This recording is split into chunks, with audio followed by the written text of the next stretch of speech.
Good morning, guys. So very quickly, I wanted to get on here and just encourage you guys to continue to walk by faith.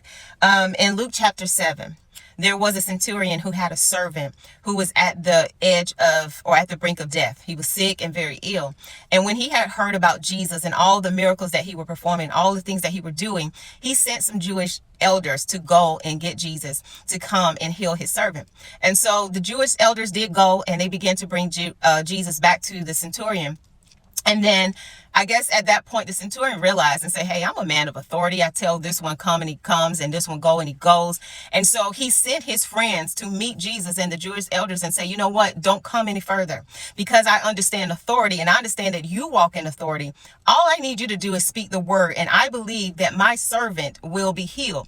And so today, that is the kind of faith that God wants us to walk in, that when God speaks a word over our life, we are to believe it and understand the authority that he walks in. That if he says you are healed, you are healed. If he says you are delivered, you are delivered. If he says you are set free, you are set free. If he says you are rich, you are rich. If he says you are an overcomer, you are an overcomer. If he says that you're coming out of that pit and out of that darkness and out of whatever that has been keeping you bound, then you are coming out of that. And so I want to encourage you guys today to really meditate on get in his word, get in his presence, and focus on who God is, because that is what ignites the faith on the inside of us to say, you know what, greater is he that lives on the inside of me. My God, through him, I can do all things. There is nothing. My God has no rival. He has no equal. He's the name. His name is above all names. He is the King of kings and the Lord of lords. And that's the kind of faith that we have to have on the inside of us, so that we can face the trials and tribulations, so that we can face the things that the enemy use to come against us, whether it's through situations and circumstances,